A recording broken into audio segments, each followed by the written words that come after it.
And it's that time of the morning where we have to do a review of the newspapers, and we have a couple of them here. We also have the online portals, but let's start with the Daily Graphic. It has on the front page, expedite probe of electoral commissioners according to Parliament. You have a picture there of the majority leader, Oseche Mensah-Bonsu. And the story as displayed on page 3 of the paper says, Parliament has urged the Chief Justice, Mrs.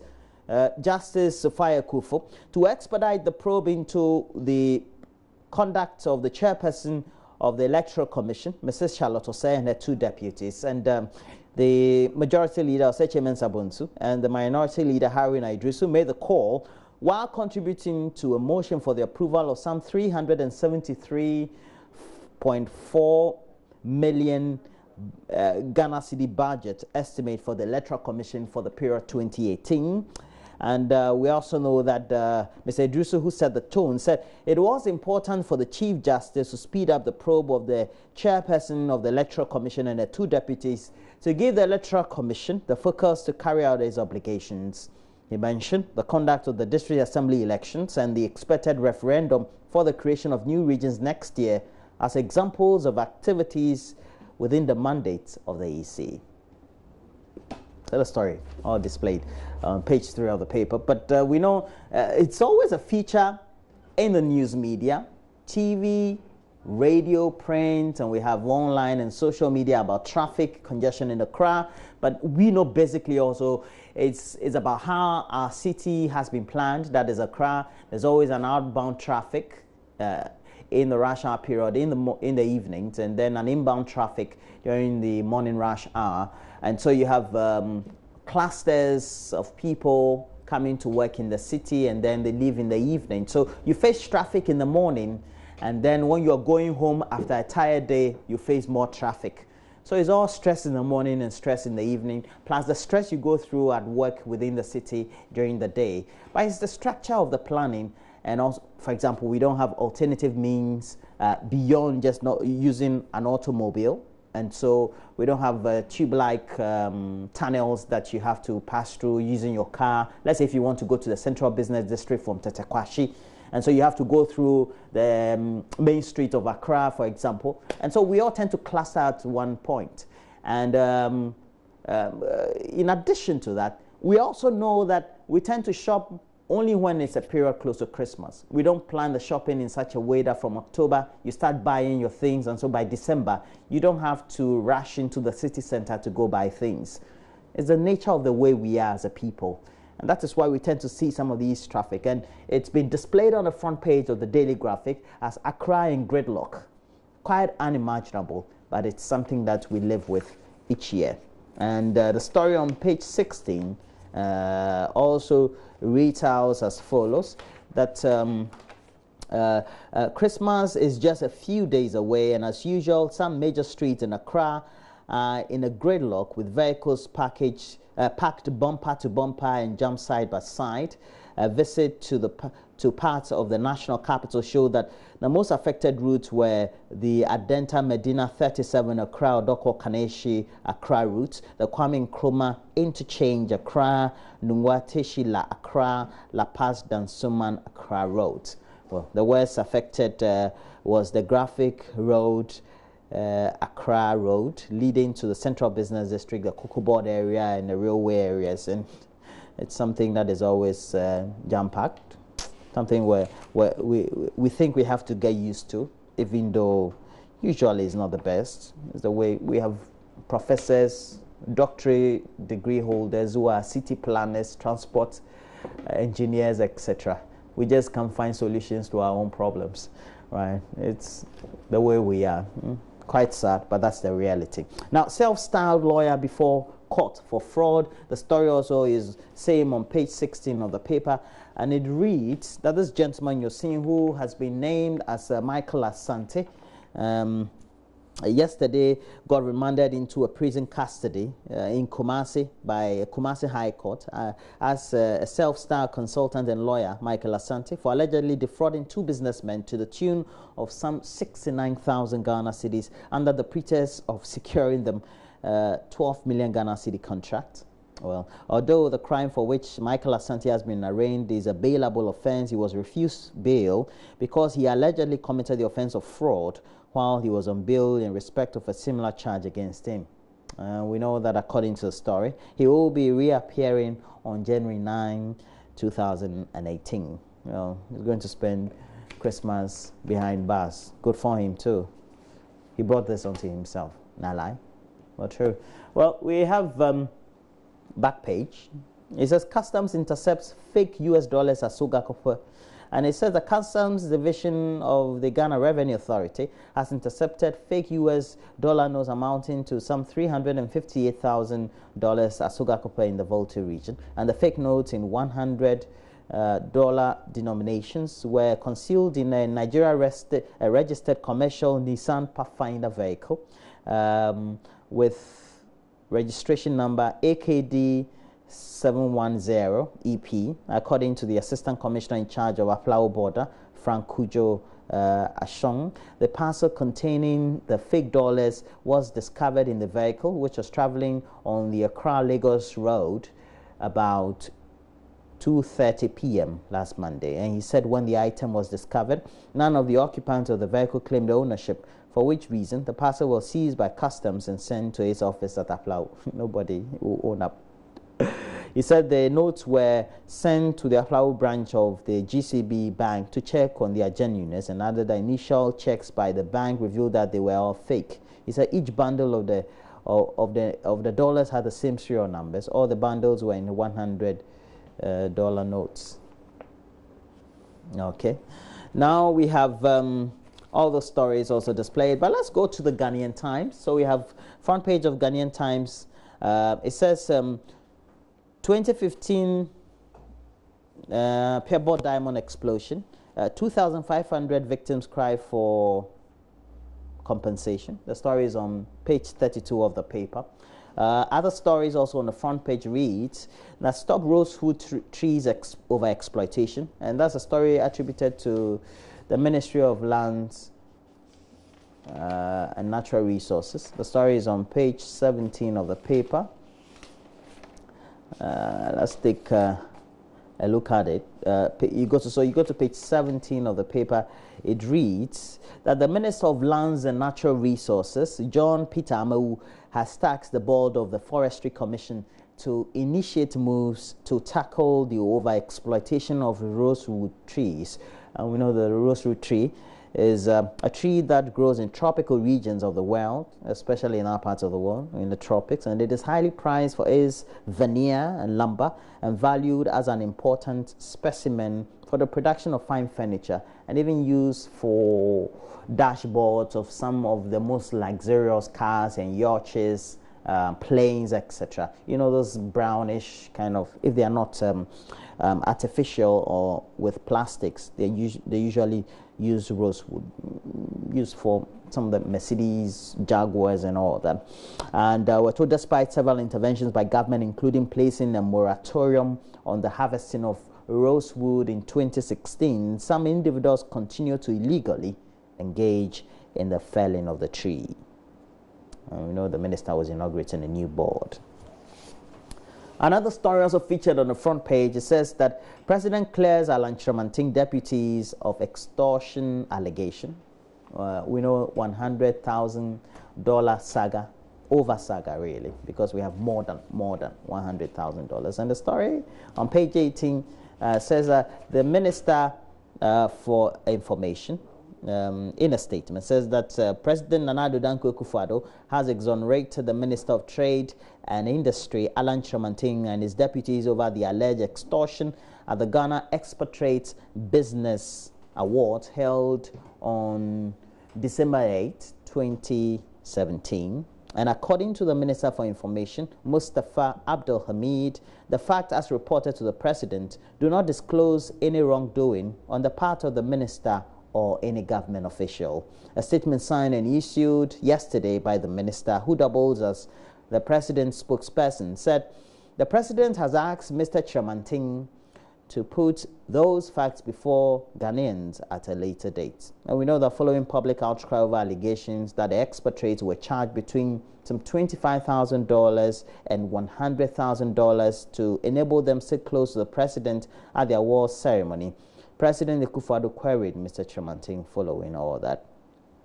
In that vein, Carlos Ahinkra apologizes to Ablakwa over outbursts, and he said the Deputy Minister for Trade and Industry, Carlos Ahinkra, has apologized for his outbursts in the wake of allegations that his ministry charged expatriates between that amount to enable them to sit close to the president.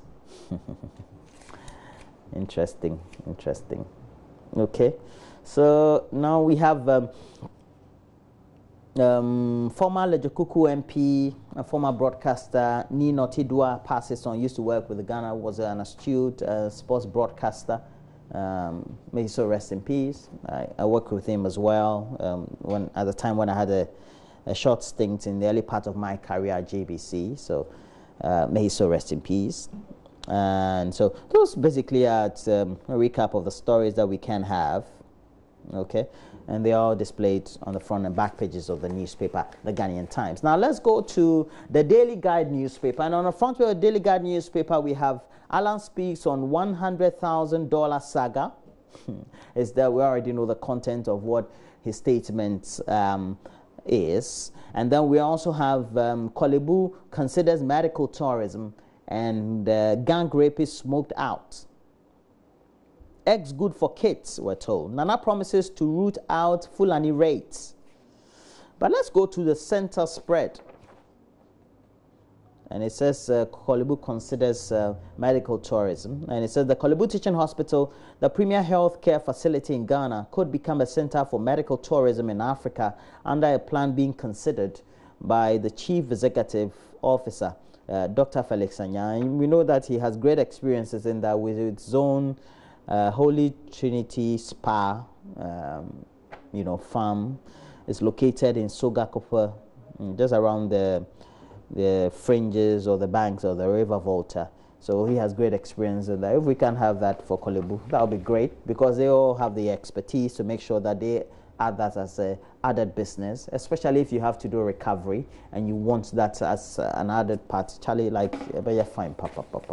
There's great experience. We have all the men in Ghana. Now let's look at the Daily Dispatch newspaper.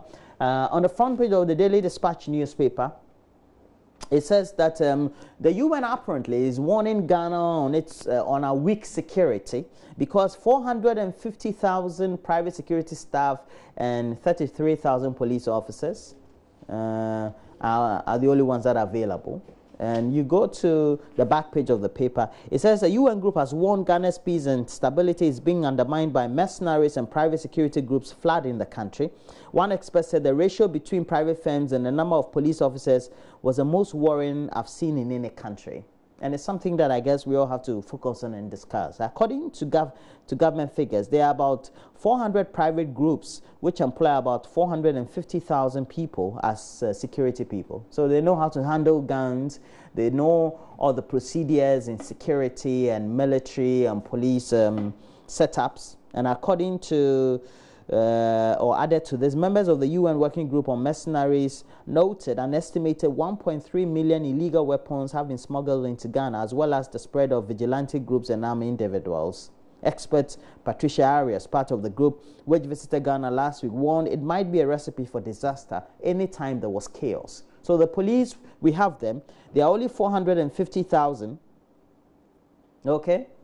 Is it 400? Okay, so private groups employ. Okay, so our police, I think conservatively, has 33,000 members as part of the force. While we have the private, the security, those that guard the mines, the extractive industry, including the experts that come from South Africa or Southern Africa, elsewhere in the US and Europe or Asia, they number, and in our local people, they all number 450,000. Whilst the state's own apparatus for police alone is just around 33,000. And even if we add the army, I'm not sure they're going to get to 100,000. You add the fire service and all that. Now, if something happens, we have private people who are not into the national state security setup, who know how to handle weapons. They know how to do combats, whether it's karate or the various forms of martial arts. They know how to dismantle people, you know, disengage and all that. And if something should happen, they can take arms against the state apparatus and insecurity. I mean, just imagine it. And especially when we know Ghana is situated in a sub-region which has always been riddled with conflict and etc. It's something that I guess as media we should be interested in. And also on the front page of the Daily Dispatch newspaper, Parliament approves 800,000, another estimate, for a ministry's website. We know this has been ongoing about the amount, even being quoted for the Ministry for Special Initiatives, and also being quoted for the building of a school structure, for example, 770,000 Ghana cedis. I will want to get one contract to build one of the schools. It won't be bad. Of a construction company, so it's not bad at all. Macho men beat journalists at MPP headquarters. And so we have other stories there. But let's look at a couple of the stories before we go on to. We have the Finder newspaper. It said Kumaka students receive H1N1 vaccination. Frontline hospital staff will also be vaccinated. We also have 2017, the good, the bad, and the ugly, all on the as a front page comment. But the story really, almost like an editorial, an article, an opinion, is displayed on page 7 of the Finder newspaper.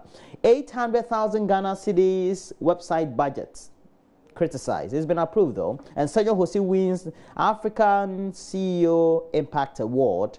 You have Senor Hosi in the picture, they're receiving the award.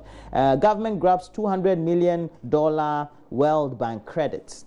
And those are the stories we have. Front page of the Finder newspaper.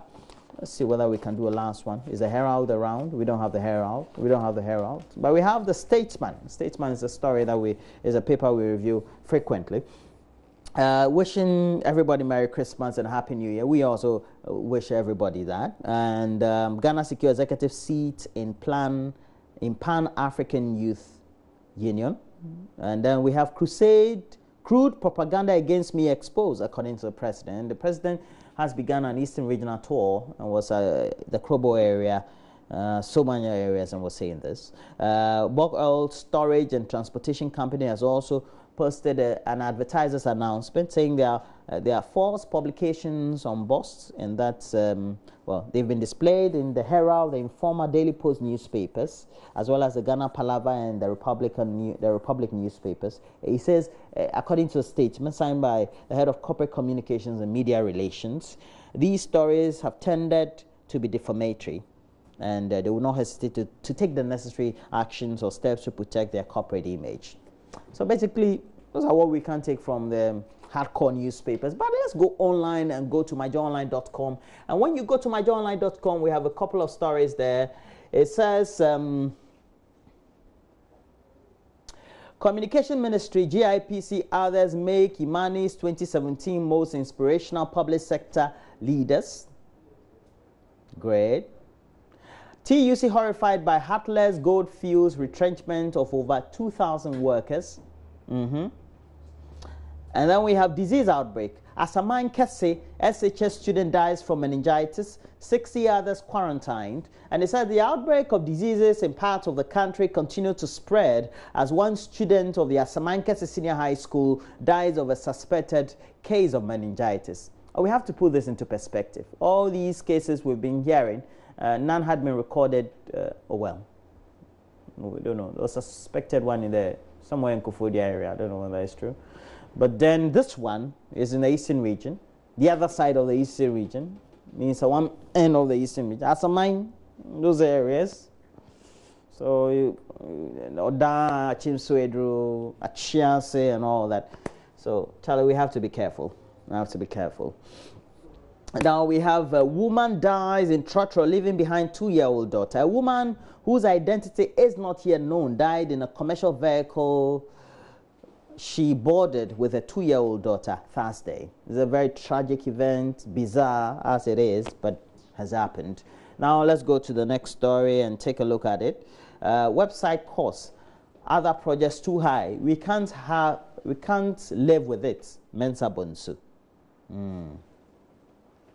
All right, so we'll go to the next story and try to. It says MIDA to complete and announce ECG concessionaire by close of 2018. Hey, Aziz Wachero. Too much. Otum 4 calls for deeper collaboration between ADB and Asante Mine. All right, so we have ministry budgets $800,000 for website. It's $500,000 for a 4-wheel vehicle. If you make consideration knowing that a 4-wheel drive costs in excess of, say, over $100,000 US, I think that 500,000 is cool. 4-wheel drive. Okay, so other stories we have. Nothing untoward was done in $100,000 cash for seat scandal, Ekufuado. That's a good thing about it. We have the Roverman Production Festival of Plays also going to start from, I believe, the 24th or 23rd to 25th. And then we have the first to second. So first round, second round. But we have other stories. Let's go and scroll up. So we have other videos. They're all linked to my Joy Online TV. And that is our official channel on YouTube. So make sure that you link YouTube, you link up with YouTube and get to click them and watch. Please let us know what you think. Now we have City FM Online we have to look at. Ablakwa rejects Ahinkre's apology, threatens suit. And then we also have, he said he was called names, that you're a thief, etc. He says that he has to come and prove. And then after that, I'm sure the court will say you should apologize properly in the same manner in which you publicized it. Now let's go down. Withdraw free SHS funds from scholarship secretariat minority. Now we have Ghana vote against US on Jerusalem despite threat to cut funding. Yeah, that decision by Donald Trump administration. Charlie, program kakra 2.6 million Ghana cedi was raised for Expatriate Business Awards. Alan Chamanting. Now let's go up. Afeni Dadze writes, our enemy is corruption, not aid. There's nothing excruciating as having exerted so much energy and time into something, blah, blah, blah. NPP security men assault City FM, TV3 and Ghana Web Journal. Oh, City FM also come. Okay, no wrongdoing by Trade Ministry in expatriate saga, Nanado. And we have other stories there. National ID cards to be issued in January 2018. Hey, Obugusuma promises. Hey, January, Ochino. Ghana moves up in the latest FIFA ranking. How? How did we get there? Now, let's go to the Africa page of the BBC. So you go to the Africa page of the BBC. Africa highlights Trump sanctions Jame, ANC to decriminalize sex work. And Gambia's ex-leader blacklisted for looting $50 million. South Africa's ruling party moves to protect sex workers and more. But we have other stories there. So you scroll up, you have Ramaphosa, Cyril Ramaphosa vows to tackle SA corruption. The new ANC leader pledges radical economic transformation for South Africa. Uganda MP scrap presidential age limits. And it means that 73-year-old President Yoweri Museveni can seek re-election for a sixth term when it's due in 2021. Okay. We have other stories. MPs in Ethiopia, they boycott sit-ins over ethnic unrest. UK Parliament debates Libyan slave trade, and Nigeria outrage as senators rap video. All right. Okay, that's interesting. Deadly Fire hits Kenya nightclub. So we have a lot of those stories there. But please make sure that you continuously get interactive on Facebook. JoyNews on TV is always where we always get the conversation ongoing. But it's a Friday, and we've got a relationship topic or discussion. Well, today we're going to have our life coach regular on the show here. Amos Kevinana will be helping us discuss the reason for the Xmas season.